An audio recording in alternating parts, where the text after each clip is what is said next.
about, so you've seen the positive feedback mechanism, negative feedback mechanisms.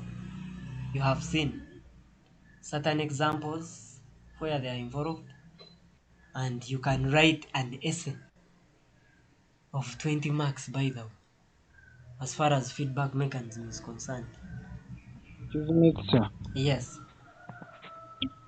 How is the transmission of an action potential a positive feedback? That's a good question. How is transmission of an action potential a positive feedback mechanism? We discussed that. The videos are there. You can go and peruse through. But you know that arrival of an impulse, okay, it leads to opening of sodium ions, or so the potassium sodium gated channels, but mostly potassium gated channels. Now, as an impulse arrives there, you're going to have that influx of potassium ions, sorry, of sodium ions, which leads to a depolarization of the membrane. But as sodium ions are entering into the membrane, will be depolarized, but as the membrane is depolarized, then it further opens the sodium gated channels so that more sodium ions enter inside a membrane. And if more sodium ions enter inside, then the membrane becomes more depolarized. And if the membrane becomes more depolarized, then more sodium gated channels open. And the effect or the impact is amplified until you form a fully sized action potential. So that's how it is a positive feedback mechanism. But you can go and watch our videos. Okay? You can go through. So that's how it is a positive feedback mechanism. So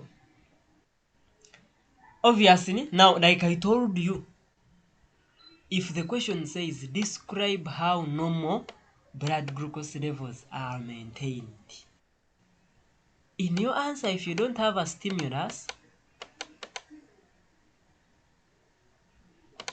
actually it should be norm first, and then you have a stimulus, and the stimulus is deviation, and you either deviate by increasing above or below. If you don't have a norm, you don't have a stimulus, you don't have the receptor organs, you don't have that system which is going to transport, okay, you can call them the afferent and the afferent vessels, afferent and efferent vessels, or nerves, depending on what you are controlling, whether it's nervous or hormone. And you don't have the control center or the coordination center, and you don't have the efferent nerves or efferent blood vessels, that is where applicable, and you don't have the effector, then you consider yourself writing English. And when I'm marking, I'll look for this, look for this, look for this, look for this effector, and so that's what I'll be looking for.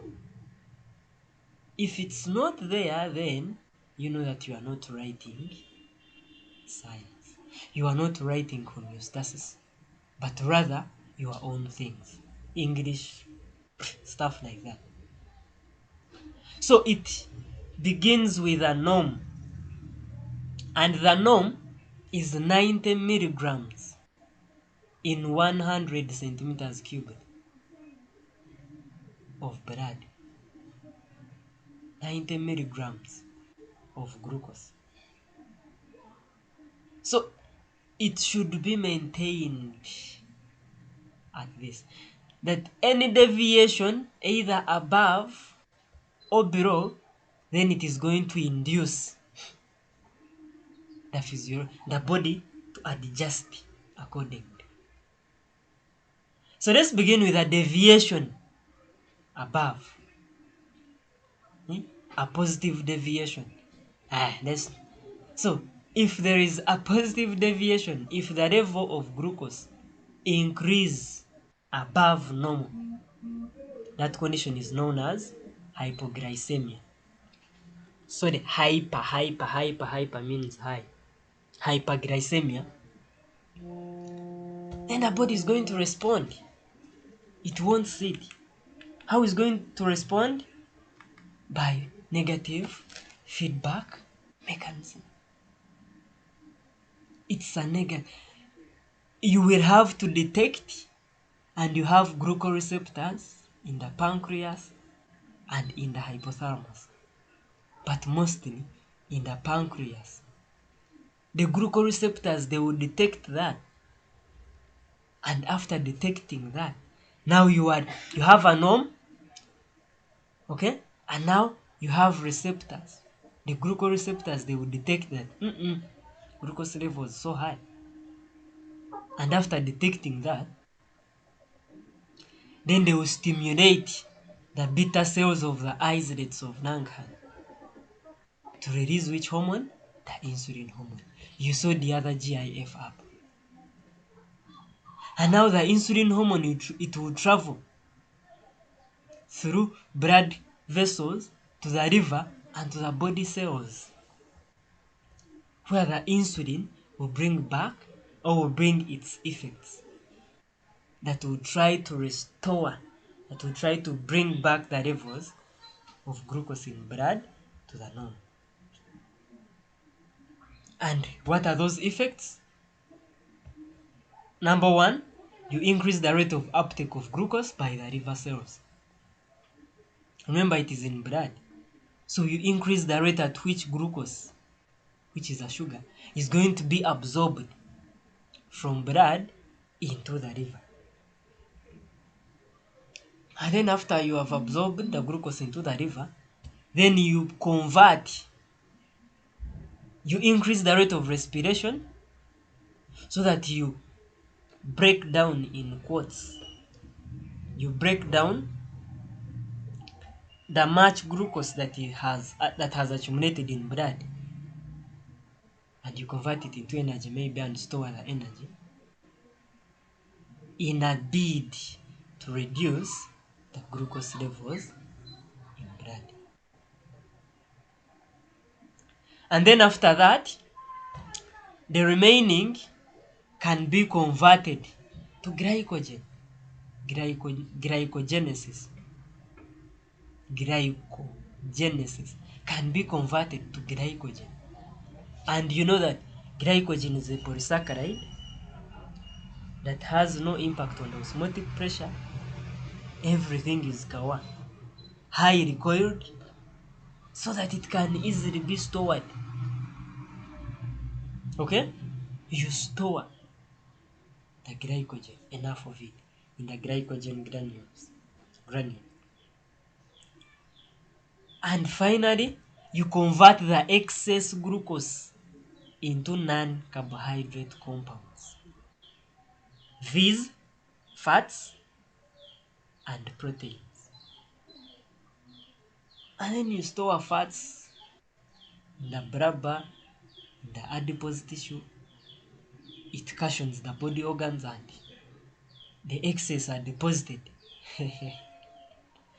at the lower abdomen, at the lower belly, and you increase the belly.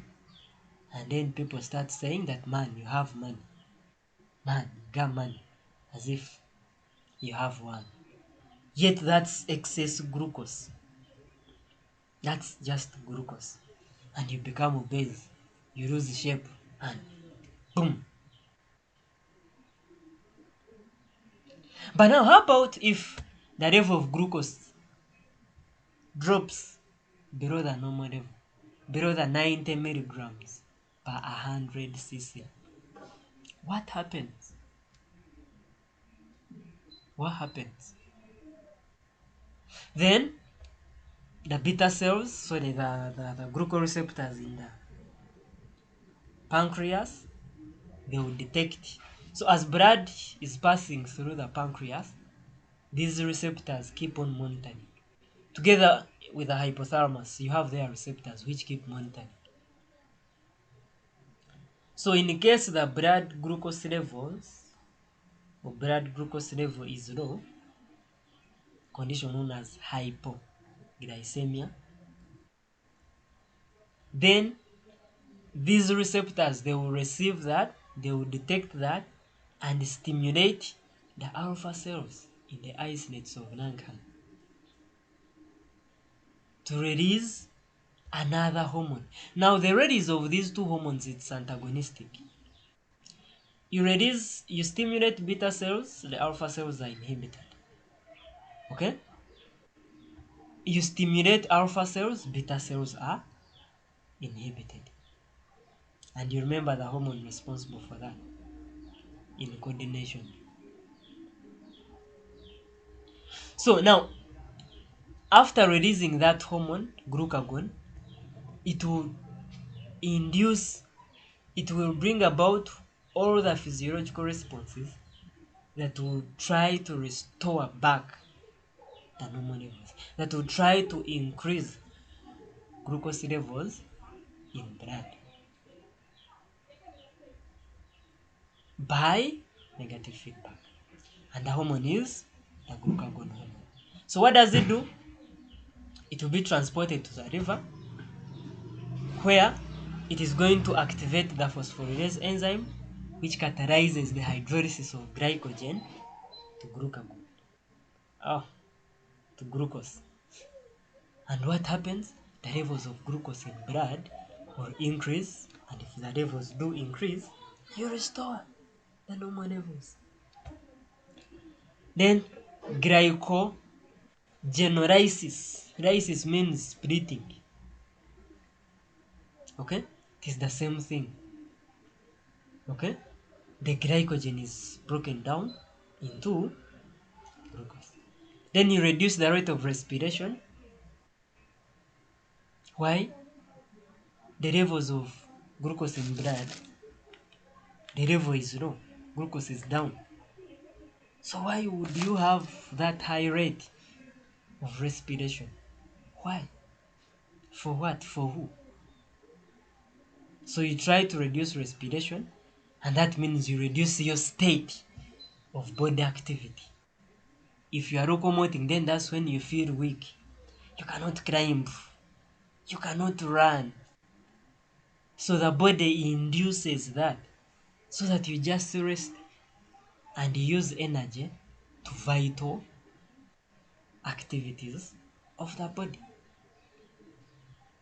Then gluconeogenesis, here it's a process by which glucose is formed from non-carbohydrate compounds such as fats and proteins. So you produce glucose. You saw, okay? You can convert the glycerol into, you convert glycerol into the glucose. You convert the proteins into, not necessarily respiration, but you want glucose. Glucose levels must be maintained in blood because they also contribute to the osmotic pressure.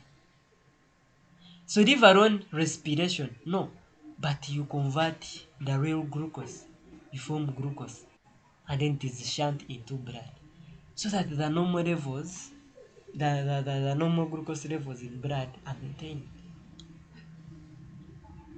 so that you don't tamper with osmotic pressure of blood. Hence, the blood pressure is regulated, is maintained at normal levels. So that's why people with diabetes, hey, we haven't talked about diabetes. It is here. Okay, those are other pathways. People with diabetes, they usually have high blood pressure. they usually suffer from hypertension because they cannot regulate blood glucose level. So you either have high or you have low.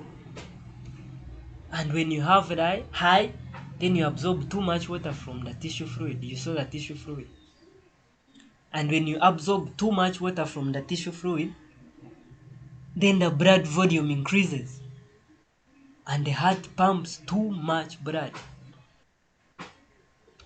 which strains the heart and the arterioles and the arteries at large. So that you end up suffering from heart failure if it occurs over time. So guys, find ways of regulating. So other pathways by which glucose is maintained: the low glucose levels in blood, they stimulate the sympathetic nervous system to stimulate or to cause the release of adrenaline hormone. You know, adrenaline hormone is released where? In the adrenomedulla, not adrenocortex, adrenomedulla. And the release of epinephrine, epinephrine is the same as adrenaline hormone. So the release of epinephrine is under the influence of a nervous system. So when you release this adrenaline, then it will stimulate or to promote the conversion of glucose in the muscles and the liver cells to glucose. In other words, you will increase the levels of glucose in blood by breakdown of fats and proteins to glucose, and eventually blood glucose levels are restored back to normal. Then the same thing, low levels of glucose stimulate the hypothalamus to secrete adrenocortical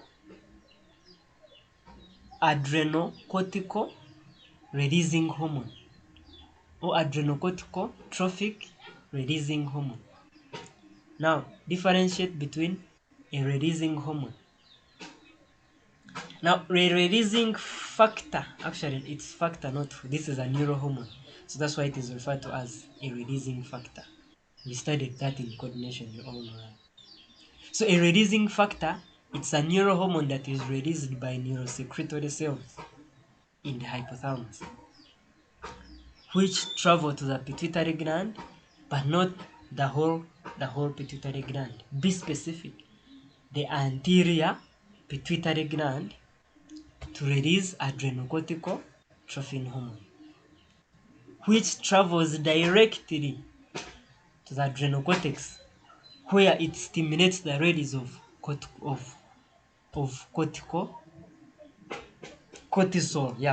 hormones.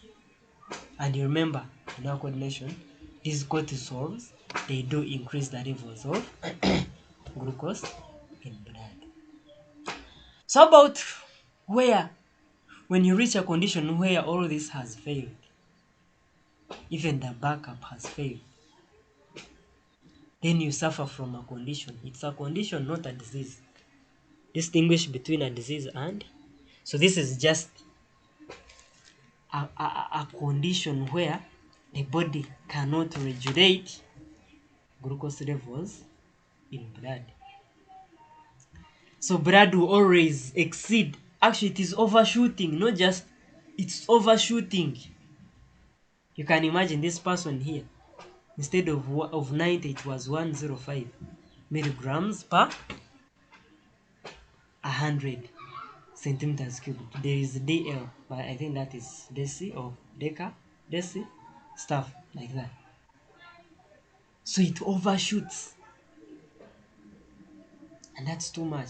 Or it can be under hypoglycemia. Under.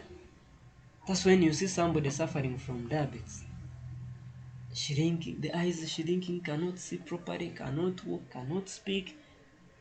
Then you know that somebody is dying.